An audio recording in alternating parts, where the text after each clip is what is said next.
السلام علیکم. آج ہم نے اپنا چیپٹر شروع کیا ہے 4، اور اس میں ٹاپک ہے پاکستان کے تعلیمی مسائل. ویسے تو گوناگون مسائل ہیں پاکستان کے، لیکن تعلیم کا مسئلہ ایسا ہے کہ اگر وہ ہی ٹھیک نہ ہو تو پھر باقی مسائل بھی حل نہیں ہو سکتے، کیونکہ قوموں کی زندگی میں تعلیم کی بہت زیادہ اہمیت ہے. اور ہسٹری میں بھی اگر ہم دیکھیں اور موجودہ صورتحال بھی دیکھ لیں اگر آپ دنیا کی، تو وہی قومیں اور معاشرے میں آگے نظر آتی ہیں جو تعلیم کے میدان میں سب سے آگے ہیں.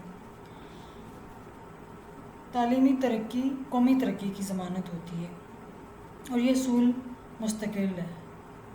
آج بھی ہم ان ممالک اور قوموں کو عروج حاصل کرتے ہوئے دیکھ رہے ہیں جو تعلیمی لحاظ سے آگے ہیں، جہاں تعلیم اور تحقیق کو اہمیت دی جاتی ہے، اور جنہوں نے تعلیمی اپنے جو ترجیحات ہیں ان کو سب سے اول نمبر پہ رکھا ہے. پاکستان اپنے قیام سے لے کر اب تک بہت سارے مسائل کا شکار رہا، اور بہترین منصوبے بنانے کے باوجود ہم اپنے تعلیمی اہداف حاصل نہیں کر پائے. لہٰذا اب بھی ہمارا شمار ترقی پذیر ممالک میں ہوتا ہے.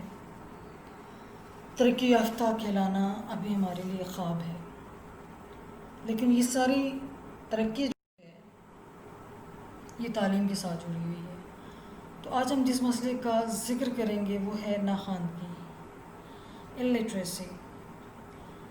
کسی قوم یا معاشرے کا مستحکم ہونا اور اس کے لیے معاشی طور پر مضبوط ہونا، معاشرتی طور پر تہذیب یافتہ ہونا، اس کے لیے ضروری ہے کہ اس کے افراد کو تعلیم دی جائے. تعلیم یافتہ افراد نہ صرف اپنا معیار زندگی بہتر بنا سکتے ہیں بلکہ وہ اپنے ملک اور قوم کو بھی ایک بہتر افرادی قوت مہیا کرنے کا باعث بنتے ہیں اور ملک کی ترقی میں اپنا کردار ادا کرتے ہیں.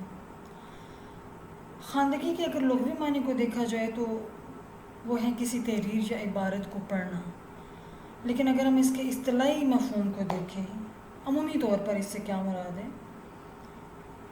تو وہ ہے کسی بھی زبان میں لکھنے اور پڑھنے کی صلاحیت خواندگی کہلاتی ہے. ترقی یافتہ ممالک میں وہ افراد خواندہ کہلاتے ہیں جو 5ویں جماعت کے پاس شدہ طالب علم کی سطح کے مطابق کارکردگی کا مظاہرہ کر سکیں. پاکستان میں 1981 کی مردم شماری کے مطابق کسی زبان میں لکھی ہوئی تحریر کو پڑھنا، خط لکھنا اور روزمرہ کی زندگی میں معمولی حساب کر لینا خواندگی کی تعریف ہے.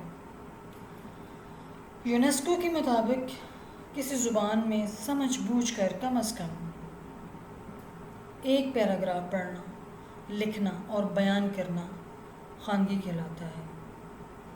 پاکستان کا شمار دنیا کے ان ممالک میں ہوتا ہے جن کی شرح خواندگی بہت کم ہے.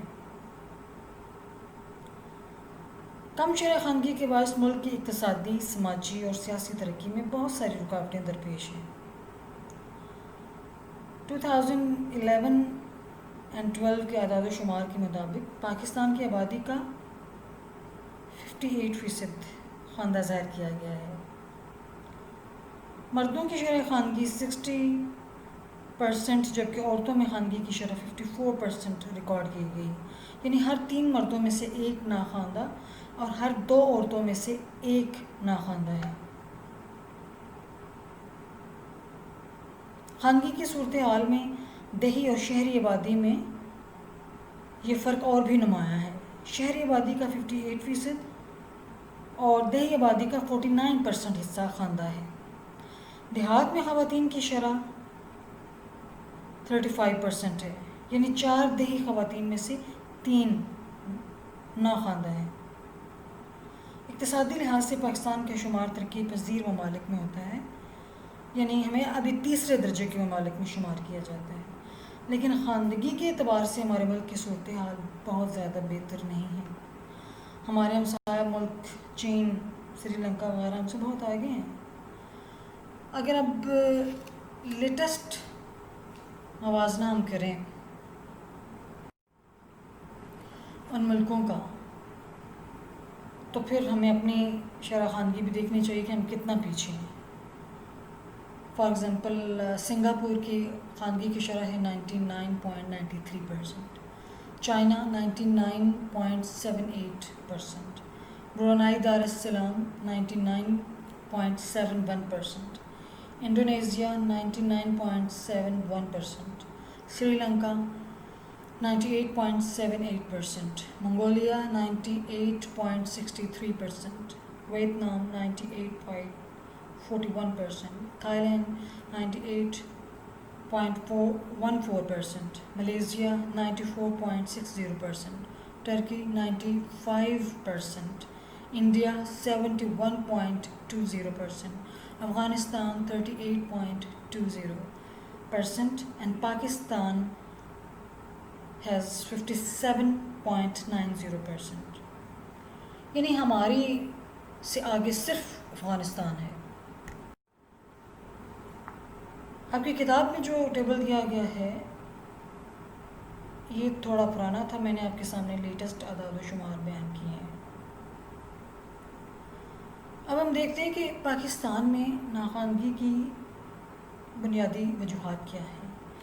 اس میں ایک تو ہے آبادی میں اضافہ۔ آبادی میں بہت تیزی سے اضافہ ہو رہا ہے پاکستان میں، اور یہ دنیا میں تقریباً 6 نمبر پر آتا ہے آبادی کے اضافے کے لحاظ سے۔ ملک میں شرح خواندگی میں تقریباً 1% سالانہ اضافہ ہوتا ہے، جبکہ آبادی کی شرح اضافہ تقریباً 2% ہے۔ آبادی کے بڑھنے سے اقتصادی اور معاشرتی وسائل پر دباؤ بڑھتا ہے، جس کی وجہ سے پوری آبادی کے لیے تعلیمی سہولتیں فراہم نہیں ہو سکتی۔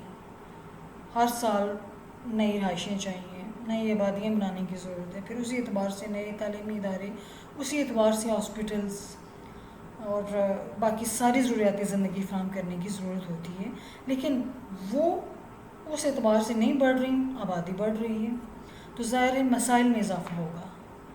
پاکستان میں اس وقت بھی 5 سے 9 سال کی عمر کے تقریباً 50 لاکھ بچے اسکول نہیں جا سکتے ہیں، بلکہ یہ ریشو اس سے بھی کہیں زیادہ ہے۔ اور اسکولوں کی کمی میں ہم دیکھیں تو ملک میں تعلیم حاصل کرنے والی عمر کے بچوں کی تعداد کی مناسبت سے تعلیمی اداروں کی نسبت بہت ہی کم ہے۔ اگرچہ اب سرکاری اور نجی سطح پر تعلیمی ادارے کھولے جا رہے ہیں، لیکن دیہی علاقوں میں خصوصاً ابھی تک تمام بچوں کے لیے تعلیمی ادارے موجود نہیں ہیں۔ پھر ایک اور اہم مسئلہ ہے ترک مدرسہ۔ اپنی تعلیم ادھوری چھوڑ دینے والے بے شمار بچے ناخواندہ لوگوں کی تعداد میں اضافے کا باعث بنتے ہیں۔ پاکستان میں پرائمری سطح پر ترک مدرسہ کی شرح 50% کے قریب ہے، جس کا مطلب یہ ہے کہ ملک میں ہر سال اتنی ہی تعداد میں ناخواندہ افراد کا اضافہ ہو رہا ہے جو خواندگی کی راہ میں رکاوٹ بن رہے ہیں۔ ایک اور بڑا اہم اور بنیادی سبب جو ہے ناخواندگی کا وہ ہے غربت۔ سماجی اور معاشی لحاظ سے ملک میں غریب طبقہ عددی لحاظ سے تو سب سے بڑا ہے، جو اپنی قلیل اور محدود آمدنی کے باعث اپنے بچوں کو تعلیم دلوانے کی بجائے کہیں نہ کہیں کام پر لگانے کو زیادہ ترجیح دیتے ہیں۔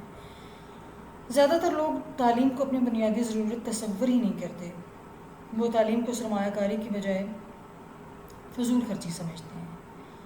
تعلیم کے بارے میں ان کا رویہ ہمیشہ سے منفی ہے، لہٰذا ان رویوں کو بدلنے کی سخت ضرورت ہے، اور ایسے اقدامات اٹھانے کی ضرورت ہے کہ یہ طبقہ اپنے بچوں کی تعلیم کے لیے تیار ہو جائے۔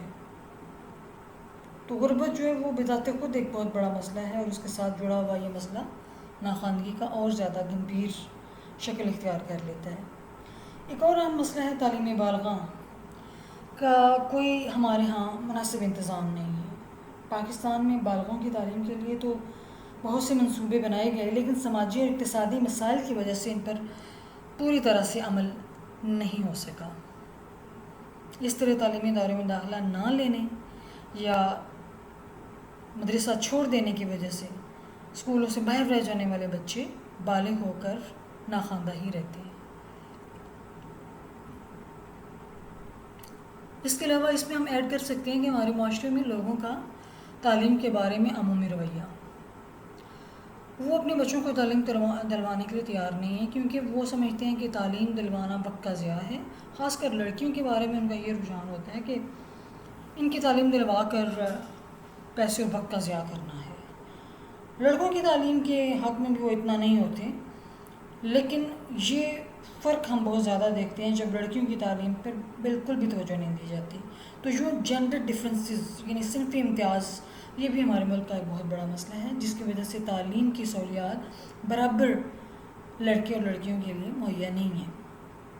اگرچہ زبانی جمع خرچ تو بہت کیا گیا، حکومت کی طرف سے منصوبوں میں یہ اولین ترجیح بھی دی گئی کہ لڑکیوں کی تعلیم پر مناسب توجہ دی جائے گی، لیکن بڑھتی ہوئی آبادی کے ساتھ ساتھ ہم اپنے وسائل اتنے نہیں مختص کر سکے کہ تعلیم سب کے لیے عام اور یکساں ہو سکے، اور بڑھنے والی آبادی کے ساتھ ساتھ ہم اسی کے مطابق تعلیمی ادارے قائم کر سکیں۔ پھر اس کے لیے ہمیں اپنی تعلیم کا جو بجٹ ہے وہ اس قدر مختص کرنا ہوگا کہ ہمارے ہاں ہر سال نئے اسکول بن سکیں، ہم اپنے پہلے سے موجود اسکولوں کو اپ گریڈ کر سکیں، ان میں ایسی سہولیات مہیا کر سکیں جو وقت کا تقاضا ہے، اپنے اساتذہ کی تربیت کا اہتمام کر سکیں تاکہ وہ معاشرے میں اپنی تدریس کے ذریعے وہ تبدیلی لا سکیں لوگوں میں کہ عوام الناس اپنے بچوں کی تعلیم کو اولین ترجیح دینے لگیں۔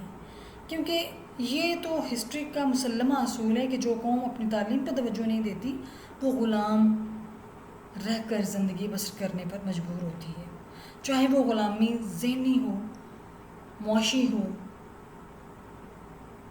اور یا سیاسی سطح پر ہو، ہم دوسروں کے محکوم بن کر زندگی گزارنے پر مجبور ہوتے ہیں۔